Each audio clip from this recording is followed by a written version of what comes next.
Hello everybody, it's Wyvern here with another bit of Total War Warhammer 2 Quick Match gameplay. This time around we are on Norden, playing as the Vampire Coast against the Force of Chaos. And this is a match I wanted to demonstrate, mostly because it's actually a game matchup where I feel like the zombie hand cannons might have a bit of a niche. So I really wanted to give them a shot here, test them out, and make a comp essentially built around them, and trying to make them work against the Forces of Chaos. So going through the list here. For my lord, we do have him hidden here in the Tide of Skjold.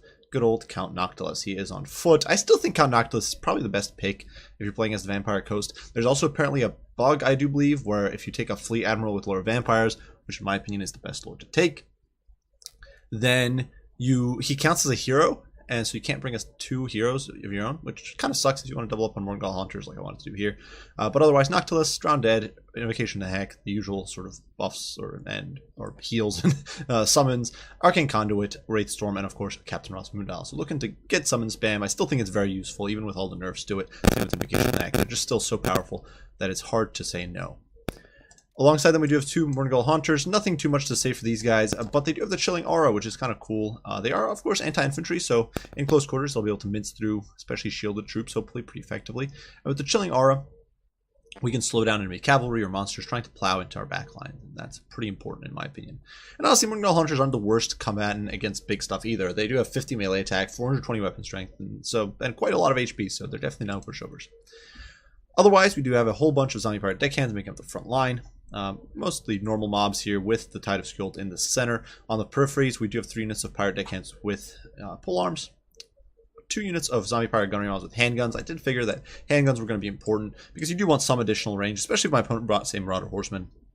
I figured it would be important to have these guys to outrange them because Marauder Horsemen are pretty easily going to be able to kite away from hand cannons, of which we have 3 units there.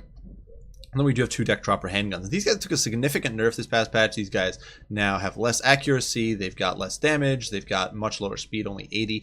So all in all, definitely a lot weaker, but we'll see how they perform here. And I still think they're very potent and honestly still a very solid choice and probably still a little bit overperforming.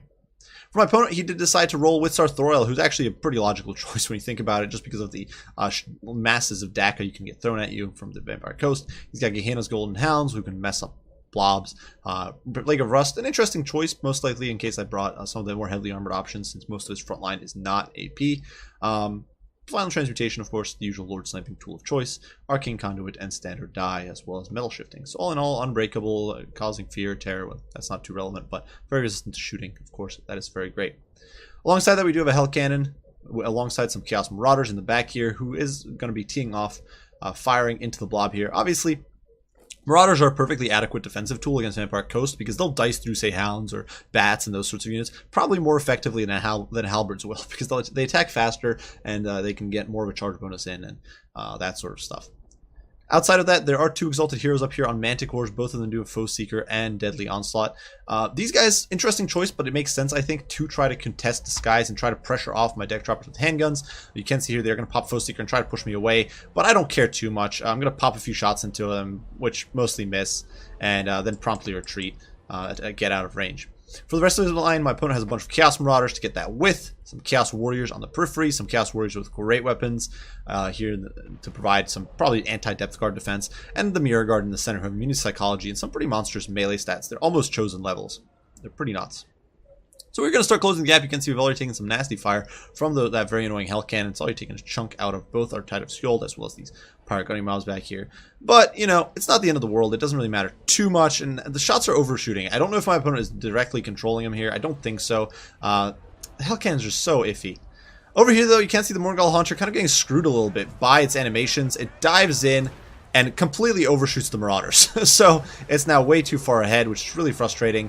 And getting diced up by Sarthoriel, surprisingly, and getting kind of pinned back here against the Chaos Warriors.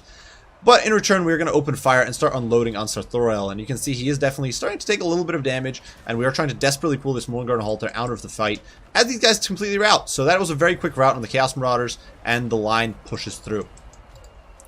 Now, in the meantime, realizing that this Hellcan is going to start laying a smackdown on me, I'm going to pull through here with my deck droppers with handguns and look to shut it down. And you can see my opponent here shifting his Exalted Heroes over to intercept. And in the meantime, over here, Count Noctilus and the Morgul Hunter are going to start focusing their attentions on Sarthoral the Everwatcher. The Morgul Hunter, of course, does have the Hunger, so he's healing a little bit in melee here. And Sarthoral, you know, under that pressure from both the Morgul Hunter, from Noctilus, he's being slowed, of course, by the Morgul Hunter, so he's not able to really escape that effectively. And all that shooting, he's actually starting to go down. And definitely a big success there for the forces of Mastaka over here.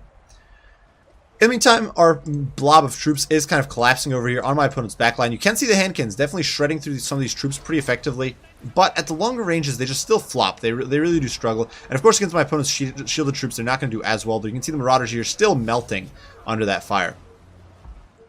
Elsewhere, you can see we actually did commit our deck droppers to shut down the Hell Cannon, knocking the crew off. They are not good melee combatants by any stretch of the imagination, but just being able to bog down the crew here is very, very important, taking them offline, preventing them from firing. While in the meantime over here, the poor Morgul Hunter getting caught by the Exalted Champions and trying to flee, but not really able to. He's kind of crawling away there, barely.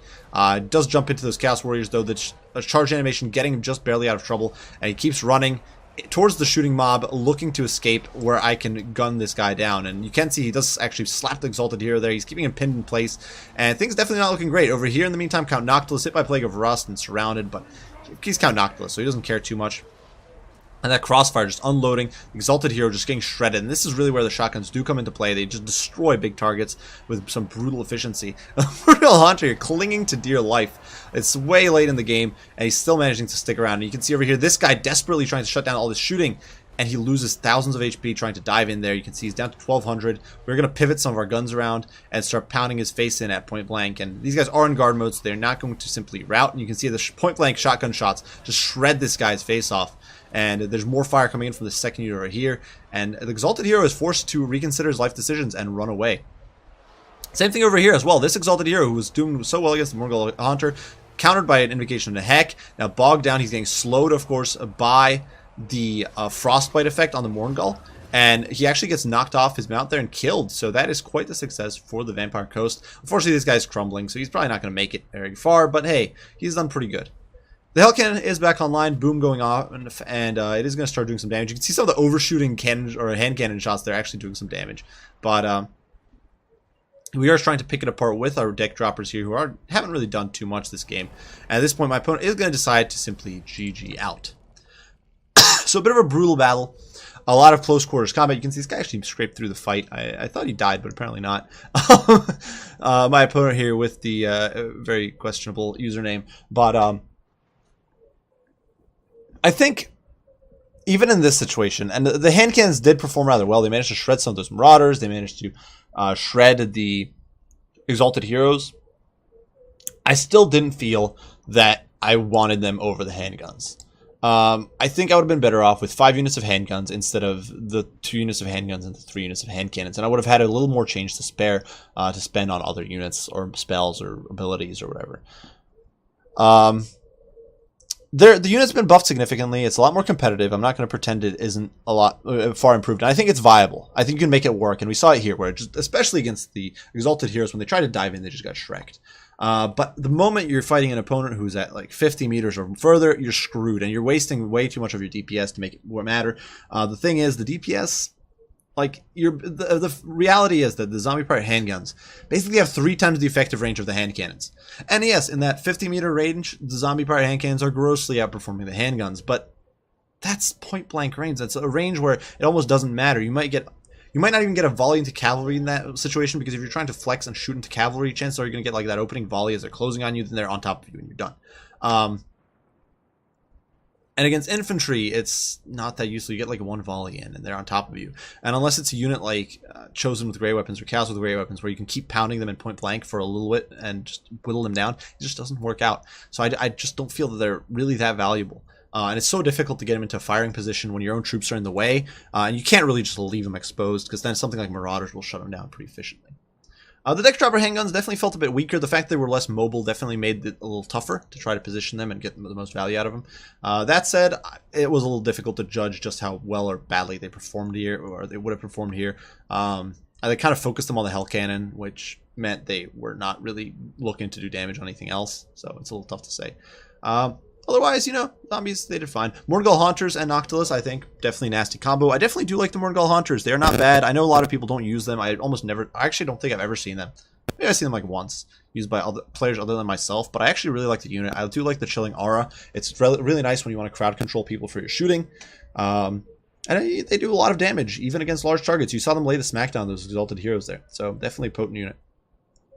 For my opponent's build, I would not recommend a Hell Cannon, guys. Don't run a Hell Cannon into Pirates. If I had gone for an artillery heavy build, here I went for like a close quarter build. But if I had even decided to run like 2 carronades, even 1 carronade, this Hell Cannon wouldn't make it past like the 1 minute mark of the game, basically. It would just get wrecked. So, honestly, don't bother with the Hell Cannon. I don't think it's not going to give you any favors. This is like 2 units of Chaos Warriors almost that you could put on the field, who would deliver you far more performance. And I think that would be the way to go. The Exalted Heroes are an interesting choice. I'm not sure they're necessarily bad. I do think they didn't work out here. I think you might be better off with Horsemen, but it is obviously very difficult to come into range with deck droppers with handguns. So I'm not entirely sure if these guys might be the best way to go. Maybe just bring normal Manticores because they're cheaper. And finally, I'd probably bring Searing Doom on Sarthorael. I do think it's a nifty little spell for nuking squishing mobs, but that's just my 2 cents. Otherwise, I do think this build is pretty reasonable. My main critique really is the Hell Cannon, which I think is just wasted and kind of pointless. But regardless, well played to my opponent. I do hope you guys enjoyed the video. Hope you found it entertaining and hopefully a bit informative on the matchup, and perhaps helping you guys make your own decisions or make your opinions on the hand cannons and deck droppers with handguns, the way they've been reworked. If you guys have your own comments, critiques, questions, don't hesitate to post them down below. I'll do my best to respond as soon as I can. I do thank you all for watching, and I will see you all in the next one. Wyvern out.